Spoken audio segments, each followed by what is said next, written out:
नहीं रहते हैं, सब कुछ छोड़ दिया है। बड़ा दिव्य ज्ञान उत्पन्न किया। भक्ति महारानी परेशान थी, हमारे बेटा नहीं जाग रहे हैं। तो सनकादिक ने केवल श्रीमद् भागवत जी का ही केवल एक मात्र उपाय बताया, और वह उपाय गंगा द्वार समीपे तो तटमानंद नामकम। हरिद्वार में कथा प्रारंभ हुई, सनकादिकों ने कही, बड़े प्रेम से आनंद पूर्वक कथा कही, और वहीं एक चमत्कार हो गया। क्या हुआ कि भक्ति सुतौ तौ तरणौ गृहीत्वा प्रेमैक रूपा सहसा विरासी श्री कृष्ण गोविंद हरे मुरारे नाथे तिनामान मुहुर्वदंती। उस संत समुदाय में एकाएक बीच में भक्ति महारानी अपने दोनों पुत्रों के साथ प्रकट हो गई। बोलिए भक्ति महारानी की जय। सब संत घूम घूम के देखे ये कौन है। सनकादिक बोले ये भक्ति है, अपने दोनों पुत्रों के साथ प्रकट हुई हैं। जहां जहां भगवान की कथा होती है वहां वहां ये भक्ति महारानी प्रकट होती हैं। भक्ति महारानी ने हाथ जोड़ के कहा, महाराज हमको स्थान दो। अच्छा, सब लोग यहाँ आए, उन्हें स्थान देना चाहिए कि नहीं, या भगा देना चाहिए? वो लोग कहते तो भगा देना चाहिए, हाथ ऊपर करो। हाँ, जय जय श्री राधे।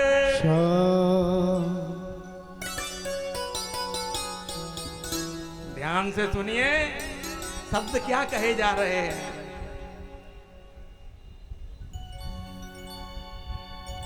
तो भक्ति महारानी ने कहा हमको भी स्थान दीजिए। अच्छा बताओ, भक्ति को कहां स्थान दिया जाए? महाराज जी, भक्ति को कहां स्थान देना चाहिए?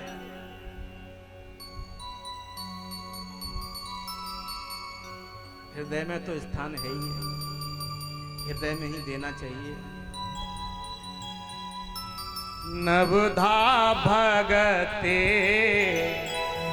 कहों तो ही पाही, नवधा भगते कहों तो ही पाही। सावधान सुनो मन माही, सावधान सुनो हरो मन माही। सावधान सुनो धर्म माही।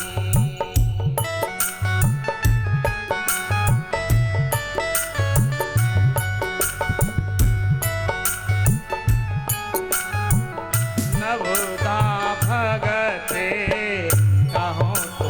नवदा भगत, भगवान राम सबरी को समझा रहे हैं नवदा भक्ति के बारे में। अच्छा बताओ, राम से बड़ा और कोई है जो समझा सके भक्ति कहां धरो? हम काहे के खेत की मूली तो कह दे कहां धरो। अरे राम जी ने कहा है तई धरो, वही में हमारा भी कल्याण, सबका कल्याण। हम जगह और नहीं बताएंगे, जो प्रभु राम कह रहे हैं वही सही है।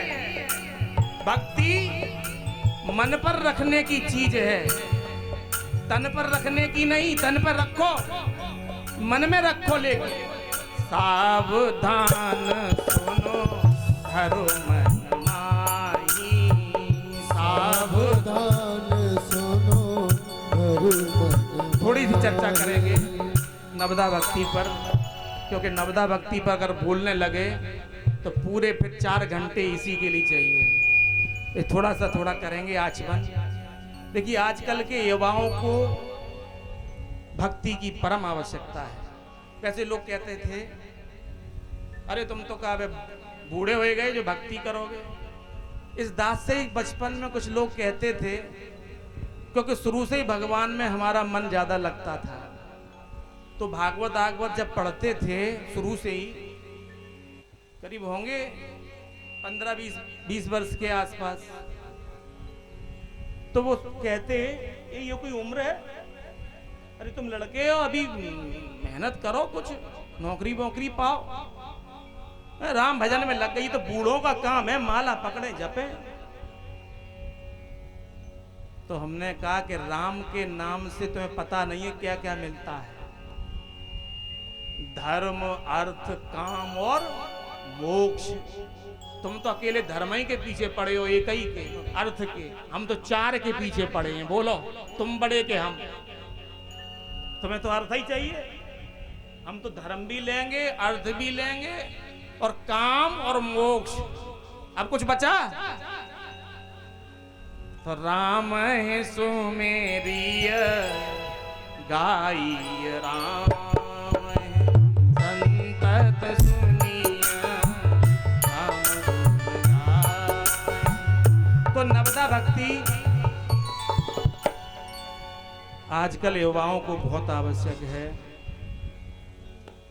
हम भक्ति के रूप में न लें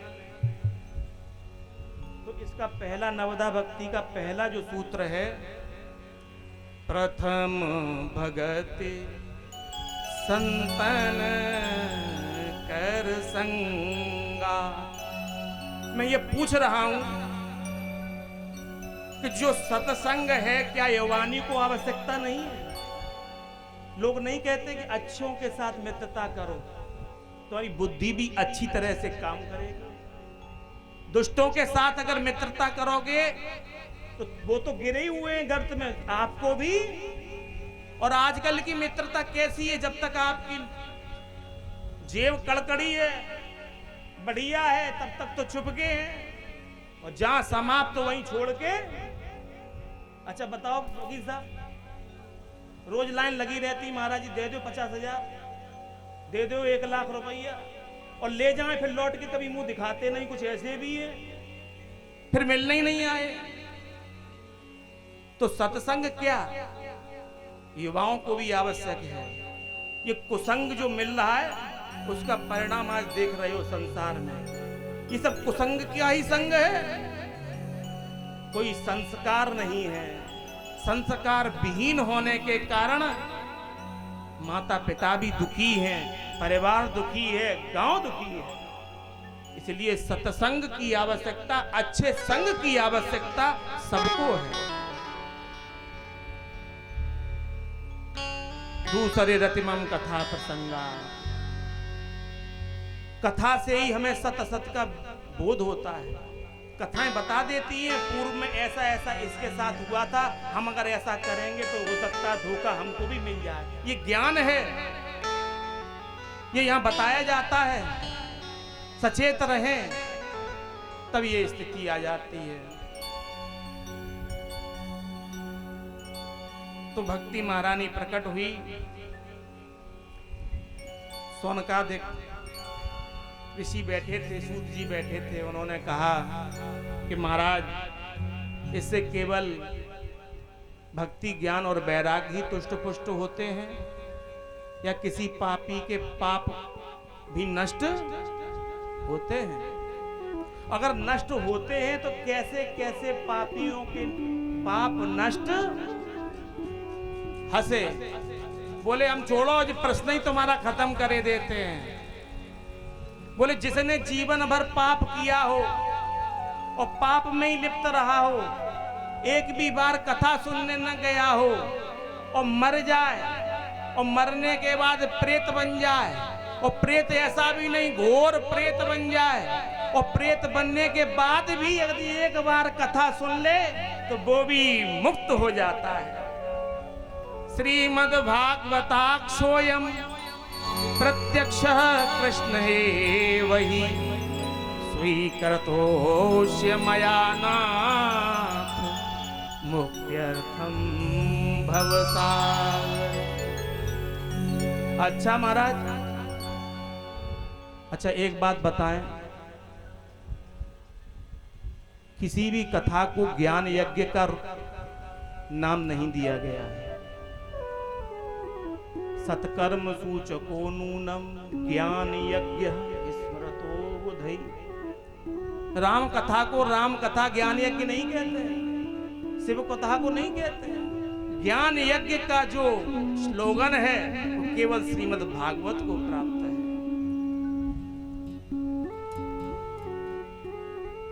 जिन लोगों के ऊपर कहते हैं ना पितृदोष लगा हुआ है, हमारे पुरखा विचलित हैं, वो प्रेत बना घूम रहा है, वो परेशान कर रहा है, उन सब का एक सर्वोपरि उपाय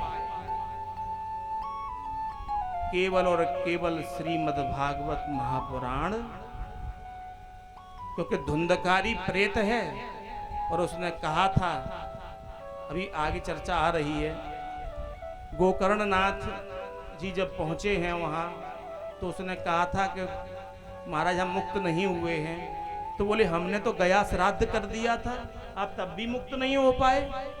तो बोला गया श्राद्ध सहते नापे मुक्तिर में न भविष्यति। अरे महाराज एक नहीं तुम 100 करोगे तो भी हम मुक्त नहीं हो पाएंगे। तब जाके उन्होंने भागवत का ही अनुष्ठान किया था। अभी चर्चा चल रही है, थोड़ी आचमन करते हुए चलेंगे। कथाएं सबने सुनी हैं, सब ज्ञानी है यहाँ। हाँ, सर हिलता है तो समझ में आता है, सब बैठ रहा है धीमे धीमे। जय जय श्री, देखो श्री तो हम कहें आवाज पीछे से आए केवल ऐसे हो जाती है। जय जय श्री। अबे तुझे यहीं रह गई बाहर, तुझे पहुंची भी नहीं। कौन सा है फेस वन है कि कौन सा 2 है? और फेस आए तो बढ़िया सा लगे एकदम भाड़। जय जय श्री आनंद आया। तो कहां थे महाराज? परिचय जी कथा कहां चल रही? उन्होंने कहा कि मर जाए तो भी सुन ले वो भी मुक्त हो जाता है।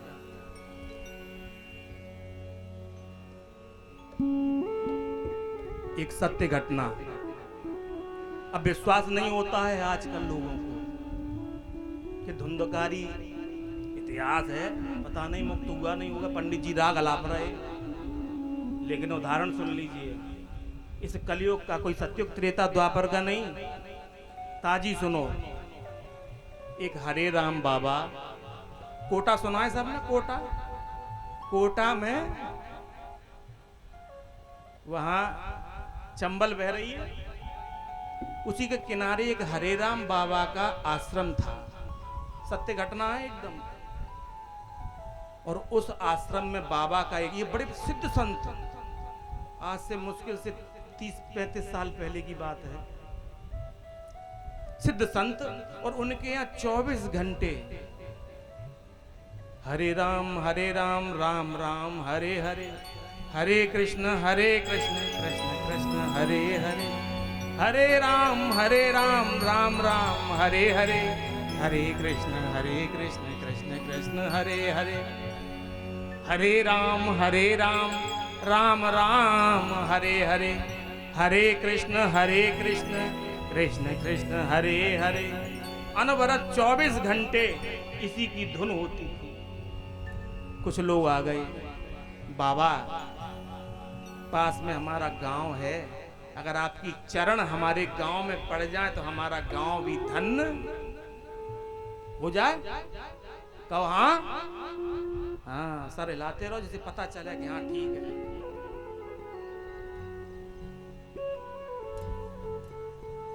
बाबा ने कहा देखो हमारे यहाँ अनवरत सत्संग होता है और हम सत्संग के बिना रह नहीं सकते।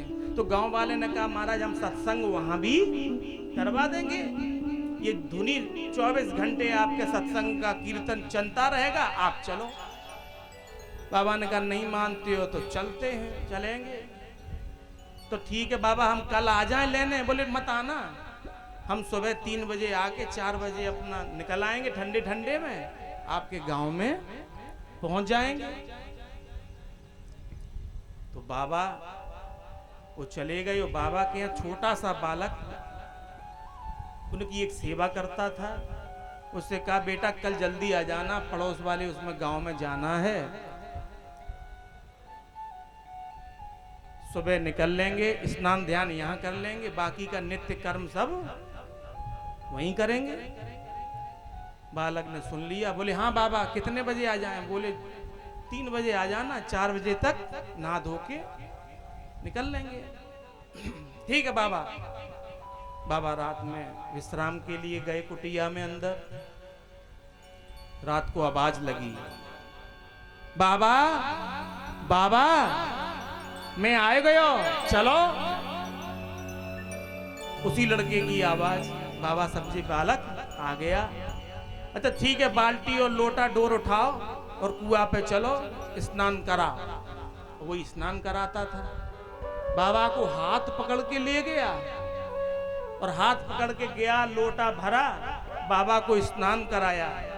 और स्नान करने के बाद बाबा ने कहा चल बेटा अब चंदन बंदन तो सब वहीं करेंगे। चलने लगे तो थोड़े थोड़े चले तो बाबा तो पीछे रह गए, वो एकदम पतला सा हो गया। और नेक और चले तो और लंबा। और बाबा का आसन फासन झोली झंगड़ा सब ऊपर लटकने लगा। बाबा ने कहा भैया कौन है तू, काय को मेरे पीछे पड़ा है? और इतनी देर चलते चलते हो गई, अभी सुबह क्यों नहीं हुई? और तू कौन है, काय को हमें परेशान कर रहा है? बाबा से बोला बाबा मैं आपको परेशान नहीं कर रहा हूं। बोले मैं प्रेत हूं।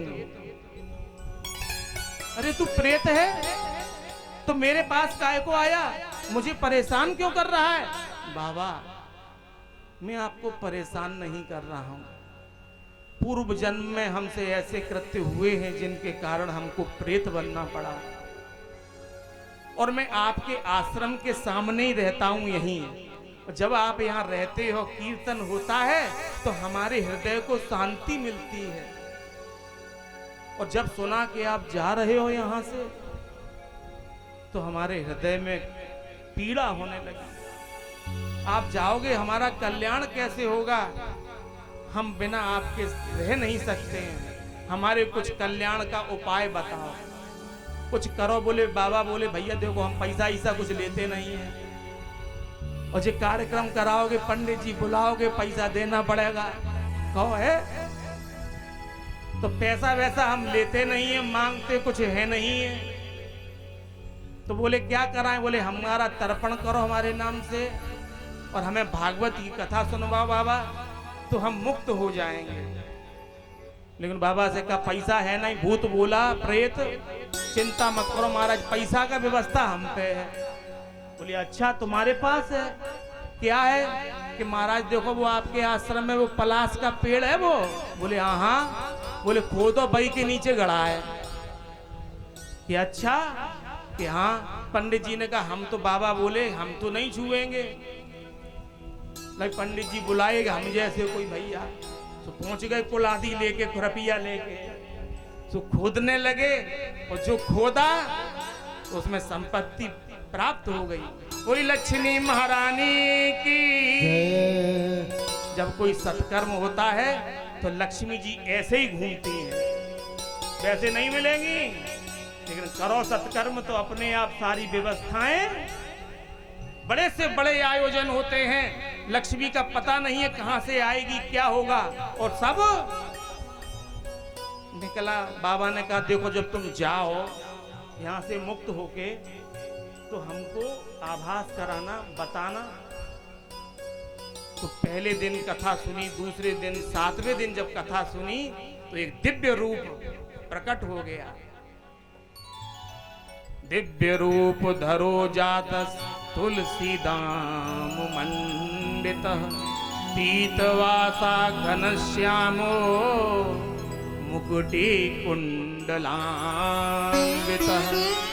कुंडल लटक रहे हैं, मुकुट बंधा हुआ है, पीतांबर झर रहा है। बोले महाराज धन्य है जो आज मैं मुक्त हो गया। और मैं अपने धाम को जा रहा हूँ। बाबा की 3 प्रदक्षिणाएं की, प्रभु आपकी कृपा से आज मुझे अपना ये देह जो प्रेत का था वो छूट गया और मैं मुक्त होके वैकुंठ को। अब जब बताओ जब जे मुक्त हो सकता है तो धुंधकारी का ही नहीं हो गया होगा? कहो हाँ कि ना? ये तो 30 साल पुरानी कथा है और ऐसे एक नहीं जाने कितने उदाहरण हैं जो प्रेत योनियों से जीवों को मुक्त कर दिया। अच्छा माता जी अब बताओ, हड़िया पक रही है तो एक चावल देखोगे कि सब पक गए कि नहीं? सबको करोगी, क्या करोगे? जब एक कथा सिद्ध है कि नहीं है तो पूरी भागवत सिद्ध है कि नहीं है? बोलो हाथ करो ना कि हाँ। हाँ, जय जय श्री राधे। इसका एक एक श्लोक महामंत्र है। विधि पूर्वक नियम से इसका जो स्वाध्याय और सेवन करता है तो पुनरपि जननम पुनरपि मरणम पुनरपि जननी जठरे शयनम, सदा सर्वदा के लिए इस भव रोग से मुक्त हो जाता है। सारे शास्त्र अच्छे हैं, प्रमाणित है, लेकिन मैं अपने हृदय से कहूं तो जितना प्रमाणित श्रीमद् भागवत महापुराण है तो स्वयं तेन तेनेयम भांगवई मूर्ति ही। भगवान जब जा रहे थे तो उद्धव जी ने कहा था महाराज आप जा रहे हो और आप चले जाओगे तो इन कलकाल के जीव जो हैं महाकलुषित हैं, भीतर भरा हुआ है काम क्रोध लोभ मोह मद मत्सर अहंकार, तो कैसे कल्याण होगा? भगवान ने कहा मैं कहूं जाऊंगा नहीं। तिरोधाय प्रविष्टोयम भागवतारुणवम। भगवान ने पूरा देह इस भागवत जी में आके विराजमान कर दिया और बोले इस भागवत जी में और मुझ में कोई अंतर। और इसलिए 3 चीजें मैं मानता हूं, आपको भी देता हूं। जीवन में गुरु एक होना चाहिए, गुरु मंत्र एक होना चाहिए, इष्ट ग्रंथ एक होना चाहिए, जिस पर हमारा पूर्ण तरीके से, जिस पर अधिकार मान लो या प्रेम मान लो। हृदय में कोई ना कोई इष्ट एक, इष्ट मंत्र एक, गुरु एक और इष्ट ग्रंथ भी एक होना चाहिए।